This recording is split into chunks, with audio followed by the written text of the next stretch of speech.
Y pues en esta noche de estudio vamos a revisar un tema muy importante porque esta pregunta que se le está haciendo de que si el reino de Dios está ahora, seguimos esperando, siguen esperando.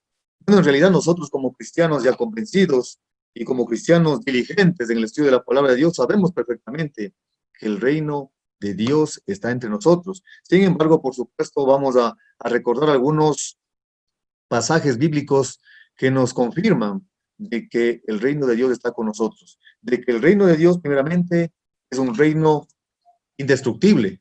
Y si hablamos de indestructible, quiere decir que es un reino que que no se va a dejar destruir, que no se va a dejar vencer por ningún motivo y bajo ninguna circunstancia. Y eso justamente es lo que nos permite recordar eh, el Antiguo Testamento en el libro de Daniel 2:44, en donde vamos a revisar la palabra de Dios. Así es que les invito, por favor, a que en las Biblias puedan ubicarse en Daniel 2:44 y vamos a dar lectura de lo que dice la palabra de Dios en en ese versículo, específicamente en el versículo 44. Dice, en los días de estos reyes, el Dios del cielo levantará un reino que no será jamás destruido, ni será el reino dejado a otro pueblo, desmenuzará y consumirá a todos estos reinos, pero él permanecerá para siempre. ¿Sí? Ahora vamos a recordar de un famoso rey, Nabucodonosor, ¿se acuerdan? Que tuvo un sueño, que tuvo un sueño especial. Pero ¿saben qué es lo más llamativo de esto? De que cuando alguien quiere que le interprete un sueño, por lo menos como quien dice, se acuerda de lo que ha soñado y busca a alguien que lo interprete. Les decía que lo curioso de este sueño es que el rey Nabucodonosor no recordaba lo que soñó. Y él quería que sus magos, que sus astrólogos, que sus brujos, que sus hechiceros diga primeramente lo que soñó y también den su interpretación. ¿Les parece, mis queridos hermanos? Es algo prácticamente y humanamente imposible. Que le adivinen el sueño y a que además de eso también le interpreten el sueño. Entonces, no había lugar a esa situación, a ese pedido que hacía Nabucodonosor. Sin embargo, Daniel hizo con la ayuda de Dios, con con la bendición de Dios, bajo esa circunstancia especial que también tuvo que vivir Daniel en ese momento, hizo la interpretación de ese sueño, pero bajo una visión que Dios mismo le permitió ver. Le permitió ver esa visión y él habló acerca de un sueño que consistía en una estatua gigante, una estatua resplandeciente, ¿sí? Que tenía un buen aspecto, que no se la podía ver según lo que dicen las escrituras. Ahora, cuando ya Daniel comienza a describir cómo era esa estatua, nosotros recordamos de las escrituras que nos dice que, y comienza a describirlo, y dice, la cabeza era de oro.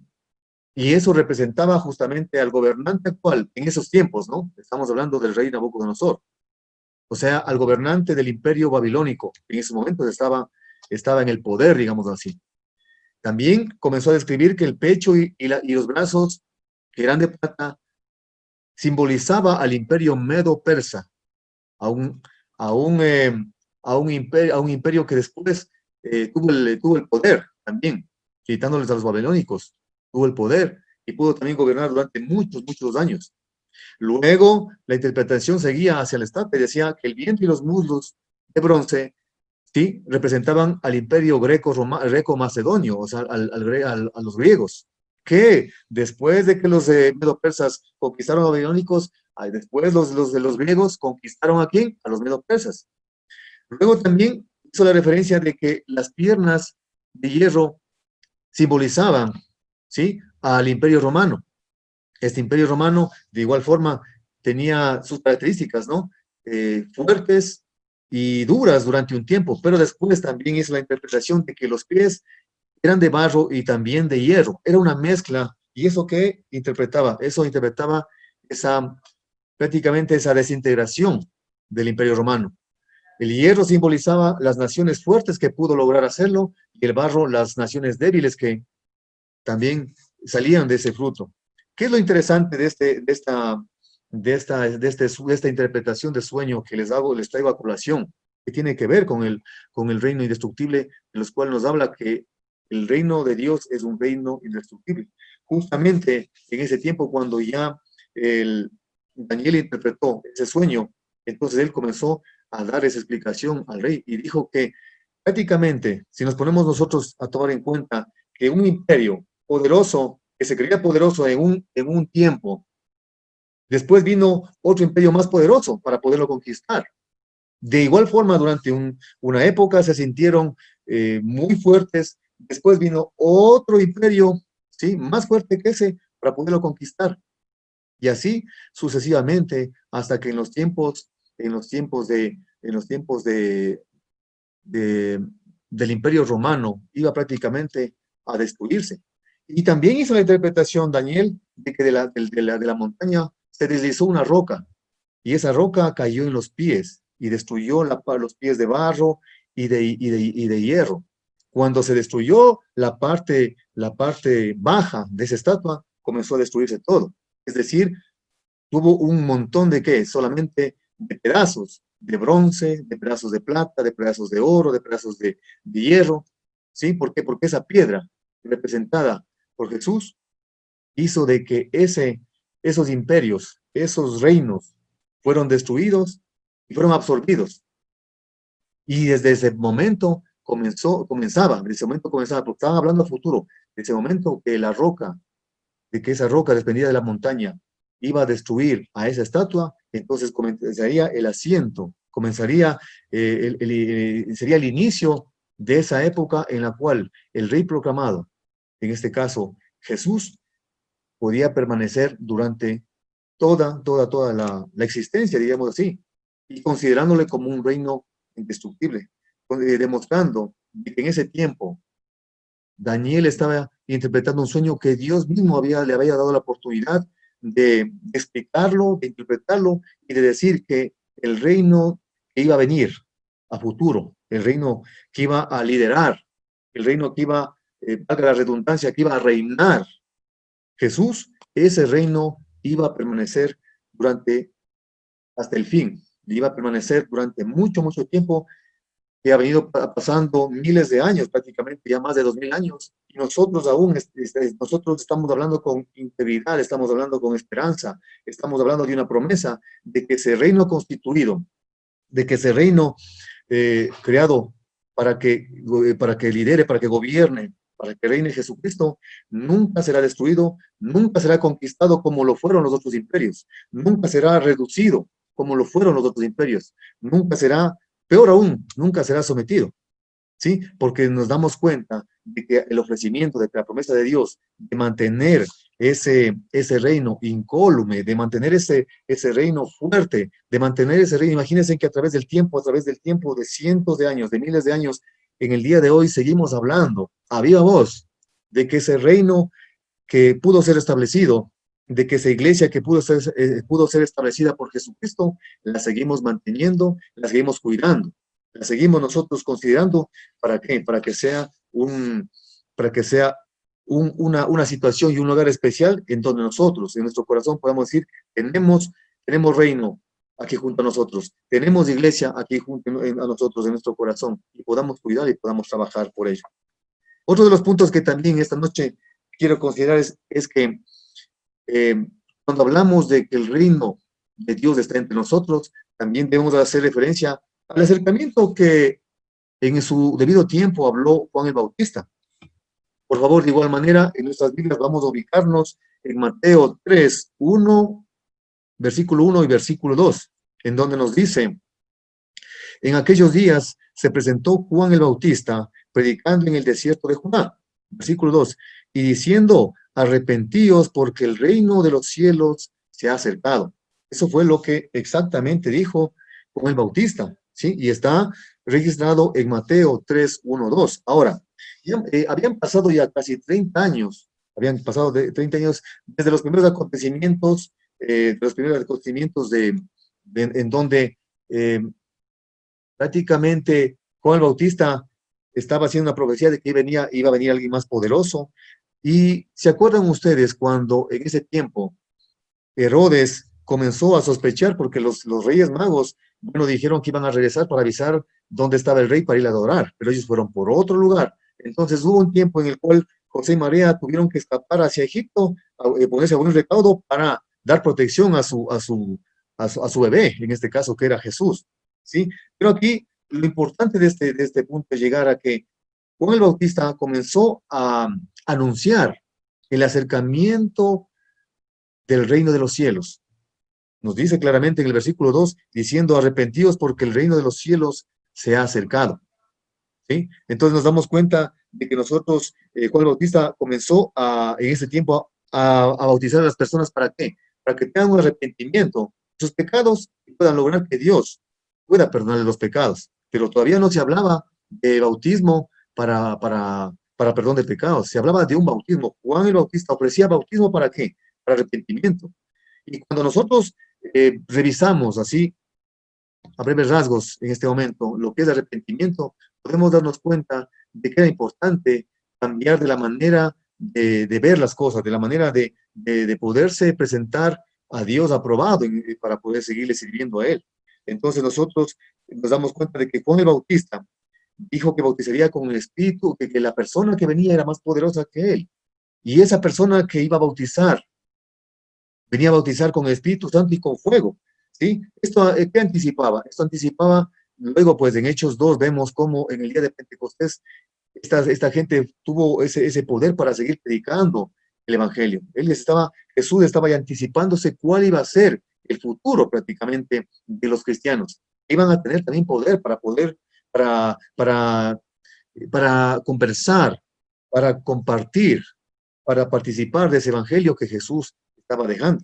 Entonces, una vez más aquí nosotros queremos confirmar, ratificar que el acercamiento del reino de Dios, sí, lo hizo en este caso, lo hizo también Juan el Bautista, y nos queda claro de que él pudo trabajar correcta y convenientemente para que ese reino de Dios pueda ser presentado, ese reino, la gente pueda reaccionar positivamente ante un hecho real, saber que el convertirse en un creyente, en este caso de Dios, el convertirse en un creyente los llevaba al arrepentimiento, y él hablaba de un acercamiento de un reino que iba a establecerse, de que iba a establecerse con la venida de una persona especial. Estamos hablando en este caso, de Jesús.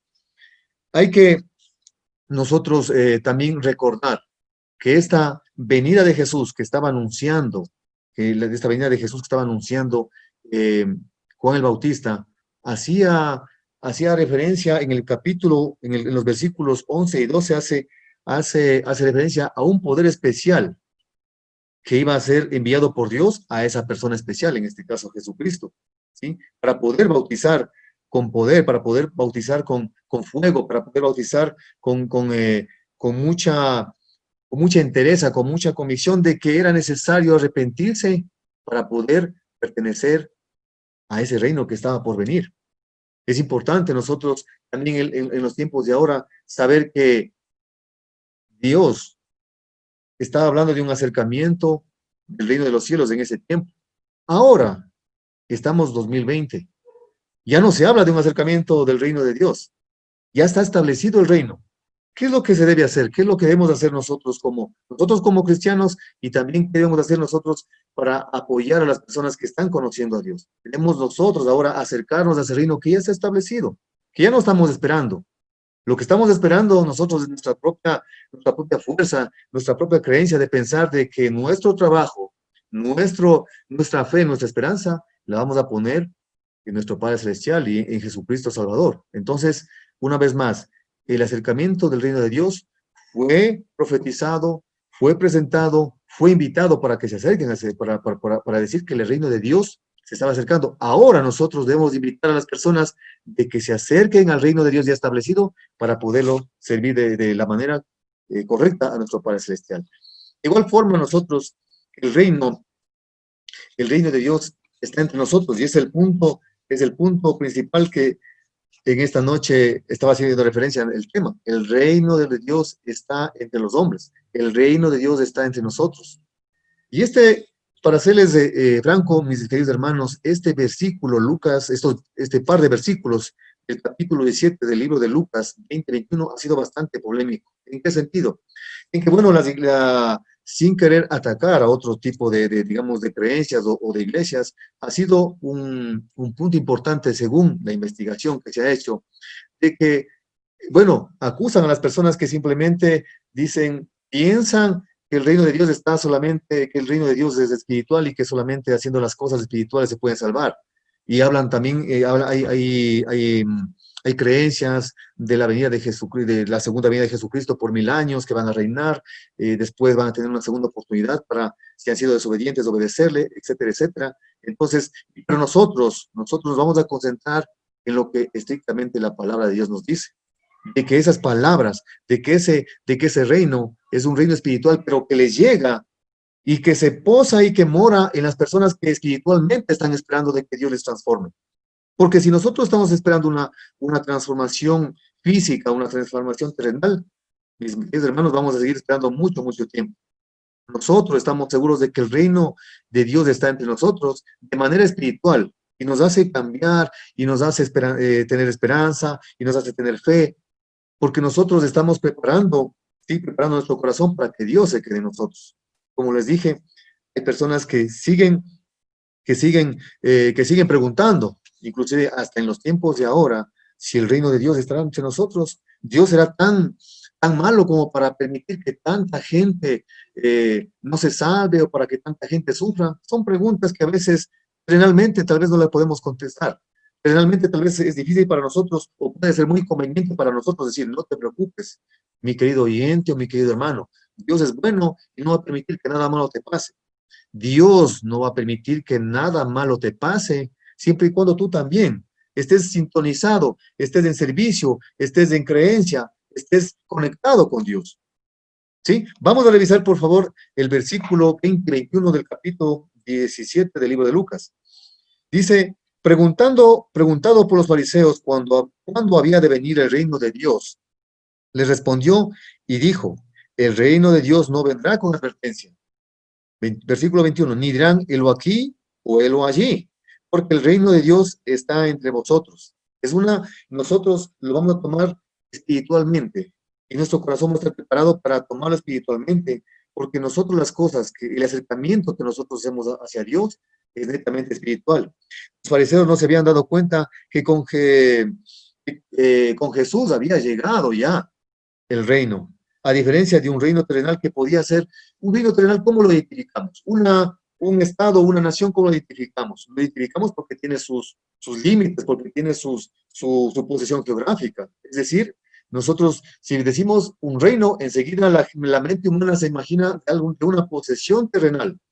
¿Sí? Se imagina un rey, se imagina los súbditos, se imagina los criados, se imagina toda la servidumbre que puede tener inclusive un rey. ¿No es cierto? Físicamente y terrenalmente.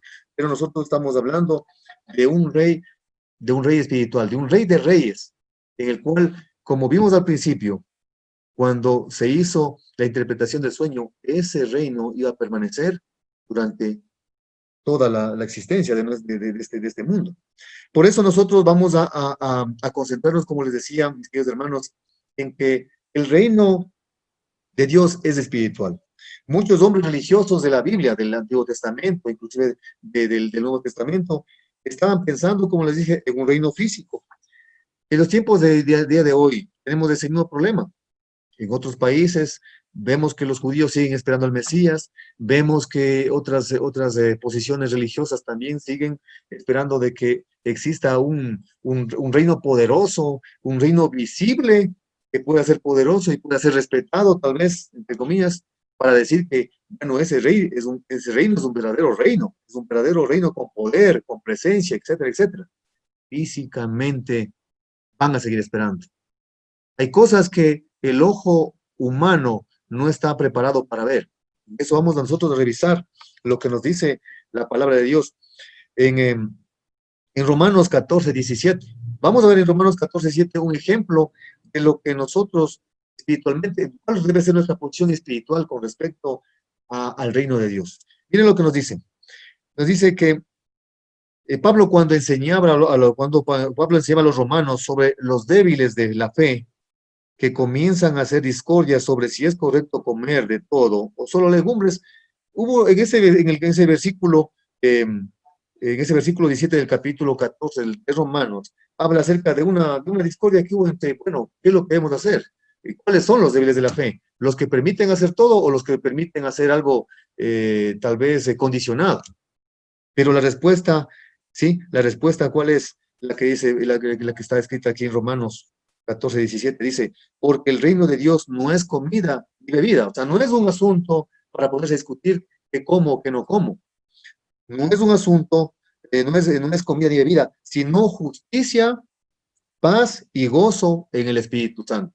Cuando nosotros como cristianos dejamos ya que el Espíritu Santo guíe nuestras acciones, guíe, inclusive cuando podemos tener problemas con alguien, si nosotros dejamos guiar al Espíritu Santo en nuestras vidas, vamos a tener respuestas más espirituales. Por supuesto, porque el origen de la solución, ¿quién está dando el Espíritu Santo? Y por lógica, cuál será la consecuencia? La consecuencia va a ser más espiritual. Sí, lógica, ¿verdad?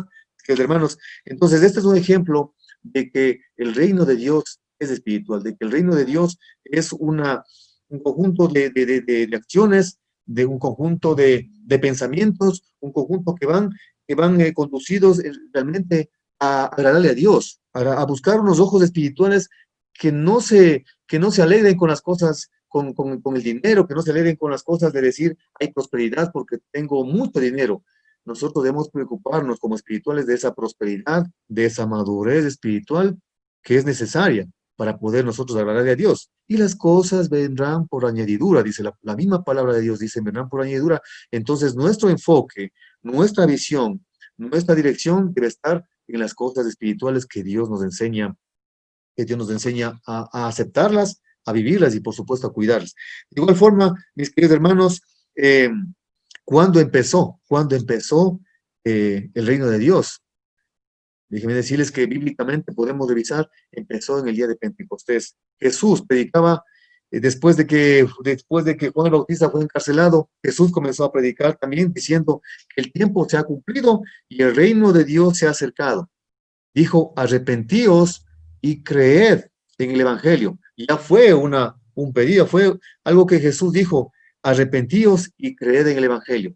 Y nosotros nos damos cuenta que después, podemos revisar la Biblia, y nos damos cuenta que después de que la muerte de Jesucristo, él ya comienza a existir el bautismo para perdón de pecados. ¿Sí? Entonces, hasta esos tiempos, cuando todavía estaba con vida, digámoslo así, Jesús, él dijo, arrepentíos y creed en el Evangelio, y creed en el Evangelio del reino, de ese reino que estaban anunciando, de ese reino que estaban anunciando para que venga. Y vemos cuán poderoso fue esa palabra que fue predicada en el día de Pentecostés, y cuántas personas aceptaron ese compromiso, ese compromiso y aceptaron esa promesa de tener mejor vida, aceptando el sacrificio de Cristo. El reino de Cristo llegó durante la vida de los discípulos que acompañaron a Jesucristo. Jesús les habló a sus discípulos y a la gente en ese tiempo, cuando Jesús estaba en su ministerio, diciendo, de cierto os digo que hay algunos de los que están aquí que no gustarán, que no les llegará la muerte hasta que hayan visto el reino de Dios venido con poder. El reino de Dios no iba a venir así de una manera, así, digámoslo así, sencilla. Pero al decir con poder, al decir con mucha presencia, la gente, o parte de la gente, o la mayoría de la gente seguía pensando de que la venida del Hijo de Dios, la venida del reino de Dios, debía ser de una manera diferente, de una manera que pudiera sobreponerse ante las autoridades, ante todo otro reino que en ese tiempo estaba ya establecido. Pero seguimos nosotros como espirituales, pensando como espirituales, sabiendo que estaba hablando, sabiendo que estaba hablando de una situación especial. Ahora, mis queridos hermanos, vamos a revisar también acerca de que en un reino, ¿sí? Hay servicio, en un reino hay, por supuesto, el rey, a quien hay que servirle. ¿Quién es el rey? Jesús. ¿Quiénes somos los servidores? Somos nosotros. Fueron personas que en ese tiempo ya aceptaron a Cristo como Salvador, trabajaron en su tiempo, habrá generaciones que no lo han hecho tal vez, o lo hicieron condicionadamente, o lo hicieron poco, lo hicieron mucho, ellos darán cuenta a Dios. Pero ahora, en nuestra generación, en nuestro tiempo, nosotros también estamos presentándonos a Dios para servirle, porque es un rey y necesitamos servirle. ¿Qué es lo que nos pide el de servirle? ¿Cómo nos pide el servirle? Nos pide servirle agrandando su obra, permitiendo que más personas puedan conocer su reino, puedan aceptar su reino y puedan cuidar y trabajar para su reino. ¿Sí? Pero también nos habla de que algunos serán echados del reino. ¿Por qué? Porque, lógicamente, en todo lado existen cosas positivas, existen integrantes positivos, digámoslo así, integrantes negativos. Hay personas que están juiciositos haciendo la tarea, haciendo el trabajo, haciendo las cosas que Dios pide, pero habrá personas que bueno, pensarán que una vez llegado, bautizado, nos ponemos en una posición conformista en la cual diremos, bueno, ya estoy bautizado y ahora, qué más puedo hacer? Déjenme decirles que el trabajo está enterito, mis queridos hermanos. ¿Por qué? Porque esa oportunidad que tuvimos nosotros de conocer a Cristo, debemos crearla para que más personas puedan llegar a Cristo y nosotros ser unos instrumentos de ayuda. En el versículo 43 de Mateo 21, dice la palabra, ¿sí? Versículo 43 del capítulo 21 de Mateo dice, por tanto os digo que el reino de Dios será quitado de vosotros y será dado a la gente que produzca los frutos de él. ¿Sí? Que produzca los frutos de él. Ahora, el contexto de este versículo vamos a verlo completo para poderlo entender. El, estaba hablando de la parábola, ¿se acuerdan ustedes cuando Jesús presentó, habló, compartió algunas parábolas? ¿Se acuerdan de la parábola de los ladrones, ladrones malvados? Desde el versículo 33 al versículo 46 de Mateo 21, vamos a leerlo rápidamente, en donde nos dice, oír esta otra parábola. Hubo un hombre, padre de familia, el cual plantó una viña, la rodeó con una cerca, pavó en ella un lagar, edificó una torre y la arrendó a unos labradores y se fue lejos. Cuando se acercó el tiempo de los frutos, envió a sus siervos a los labradores para que recibieran sus frutos. Pero los labradores, tomando a los siervos, a unos golpearon, a unos golpearon, a otros mataron y a otros apedrearon. Envió de nuevo a otros siervos más que los primeros e hicieron lo mismo. Igual los mataron. Finalmente les envió un hijo, a su hijo, diciendo, tendrán respeto a mi hijo. Pero los labradores, cuando vieron al hijo, dijeron entre sí, este es el heredero, venid, matémoslo y apoderémonos de su heredad. Y tomándolo, lo echaron fuera de la viña y lo mataron. Cuando venga, pues, el señor de la viña, ¿qué hará aquellos labradores? Preguntó. ¿Y saben lo que dijeron? A los malos destruirán sin misericordia, arrendará su viña a otros ladrones, a otros labradores, que le paguen el fruto a su tiempo. Jesús les preguntó, ¿nunca leísteis en las Escrituras? La piedra que desecharon los edificadores ha venido a ser la cabeza del ángulo. El Señor ha hecho esto y es cosa maravillosa a nuestros ojos. Por tanto, os digo que el reino de Dios será quitado de vosotros y será dado a gente que produzca los frutos de él. El que caiga sobre esta piedra será quebrantado y sobre ella quien ella caiga será desmenuzado. El punto de esta parábola es saber que nosotros, también como cristianos, como creyentes, como oyentes, debemos producir. Debemos producir, debemos nosotros producir para el Señor. Producir fe, seguir produciendo. ¿Y cómo podemos producir fe, hermano Cristóbal? Podemos producir fe con el testimonio de nuestra propia vida, sabiendo que nosotros, a pesar de circunstancias duras que estamos viviendo, y que nadie a veces, nadie, no solamente Dios puede estar con sus ojos divinos, puede ver lo que realmente nos está pasando. Y aún así, con circunstancias duras, podemos salir adelante, podemos ver que otras personas pueden aprender de eso. Entonces, producimos fe, producimos esperanza en Dios, producimos no solamente enseñanza teórica, que es, por supuesto, es importante, sino que también debemos producir enseñanza práctica, debemos producir enseñanza de una vivencia que vaya acorde de lo que nosotros estamos, en este caso, compartiendo. Vamos a seguir produciendo, mis queridos hermanos. Estamos produciendo en esta noche fe, sí, porque estamos escuchando la palabra, estamos, que un versículo se haya quedado en la mentecita para poder reflexionar y decir, es verdad, voy a seguir trabajando por el Señor. Es verdad que el reino de Dios, estoy eh, recordando, el reino de Dios está aquí con nosotros, que el reino de Dios está aquí junto con la iglesia, junto con mis hermanos, junto con la congregación. Entonces, ¿qué es lo que debo hacer para seguir siendo útil a ese reino? Trabajar. predicar, visitar telefónicamente ahora que no se puede físicamente. Y todo ese tipo de cosas harán que nosotros seamos provechosos y productivos para la obra del Señor y no nos quedemos simplemente en buenas intenciones, ¿no es cierto? Y por último, mis queridos hermanos, déjenme decirles que el reino de Dios, que ya está aquí con nosotros, no tendrá fin. Vamos a revisar el último versículo que les comparto en esta noche, Lucas 1:33. En sus Biblias, por favor, vamos a leer acerca de este punto importante, su reino. El reino de Dios no tendrá fin. Lucas 1:33. Dice la palabra de Dios: reinará sobre la casa de Jacob para siempre y su reino no tendrá fin. Bueno, siglos antes de esto, Dios le había prometido a David, ¿qué le había prometido? Que su reino duraría para siempre. Eso fue una promesa que Dios le hizo a David, que su reino duraría para siempre. Ahora, lógicamente, que no estaba hablando de David, porque David, una persona, al ser un humano, tenía un límite de tiempo, pero su descendencia, sus generaciones iban a seguirse manteniendo, ¿sí? Para dar fruto después de tantas generaciones, hacer un linaje, y prácticamente Jesús vino de esa descendencia de David.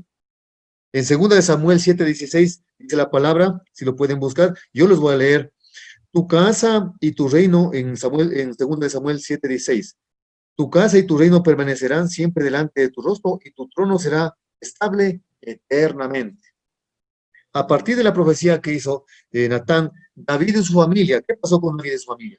Fueron portadores de una promesa divina incondicional.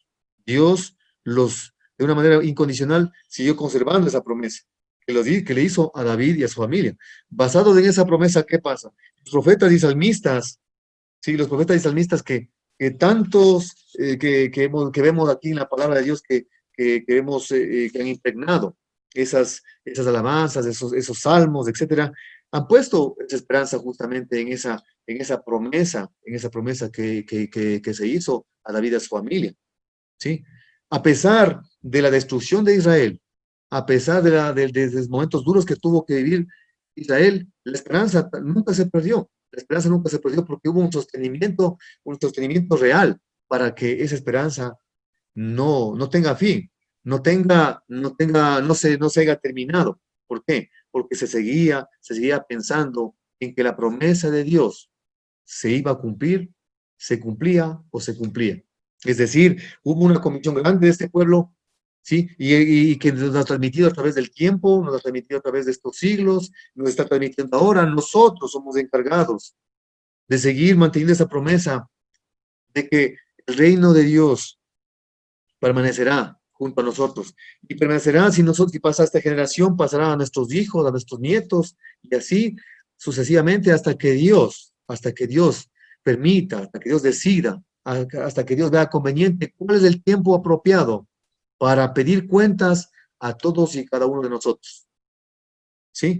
La promesa que, que fue hecha a David y que fue dado descendencia para que de ahí salga Jesucristo, nuestro Salvador, nuestro Mesías, nuestro Redentor, la persona que por medio de él somos absolvidos pecados, nosotros la vamos a seguir, nosotros manteniendo en nuestro corazón, en nuestra vida. Mis queridos hermanos, en esta noche les agradezco por haberme puesto atención a lo que pude compartirles y vamos a cerrar este pequeño estudio con unas conclusiones que prácticamente son lo que hemos revisado desde un principio, en donde recordamos que el reino de Dios es un reino indestructible. Acuérdese eso, mi querido hermano, es un reino que nada ni nadie va a poder destruir, más bien se va a solidificar, se va a mantener a través del tiempo. Juan el Bautista habló de un acercamiento, les decía, el reino de Dios en su tiempo. Ahora ese reino está aquí y es hora que nosotros nos acerquemos a ese reino para servirle al Rey de Reyes. Ese va a ser nuestro pensamiento, servirle al Rey de Reyes. Ahora podemos servirle. ¿Cómo? De muchas maneras, utilizando nuestros dones que Dios mismo nos ha dado. El reino de Dios está entre nosotros. Dijimos, es espiritual. ¿Y empezó cuándo? Empezó el día de Pentecostés, con una gran manifestación del poder de Dios. No podemos, decía, estar confiados y ser conformistas solamente con pertenecer a ese reino de Dios. Porque si nos preguntamos, ¿quién es cristiano? ¿Quién pertenece o quiere pertenecer al reino de Dios? Enseguida alzamos la mano, yo, etcétera, etcétera, ¿no? Pero debemos poner toda nuestra vida para servirle en ese reino. Debemos estar predispuestos a ser parte de ese reino y a servir a ese reino. Y por último, mis queridos hermanos, el reino de Dios no tendrá fin. Acabamos de escuchar hace un momentito que el reino de Dios no tendrá fin. Sabemos cuándo y cómo empezó, ¿sí? Sabemos cuándo y cómo empezó. En el día de Pentecostés, como con una manifestación grande de ese poder de Dios, pero debemos de estar conscientes que nunca terminará. Y si nosotros pensamos, sentimos y sabemos que nunca terminará, entonces es hora de hacer ese reino más grande, más poderoso espiritualmente, más especial, para que nosotros mismos que pertenecemos, que estamos en ese reino, nos sintamos especiales, nos sintamos considerados, nos sintamos amados, nos sintamos escuchados cuando estamos en necesidad, nos sintamos escuchados cuando estemos en alegría, nos sintamos escuchados cuando estemos pasando situaciones difíciles. Mis queridos hermanos, quiero agradecerles por la atención a este estudio y pues será para una próxima oportunidad. Muchas gracias, que Dios me los bendiga. Los quiero, los amo en el Señor. Buenas noches, mis queridos hermanos.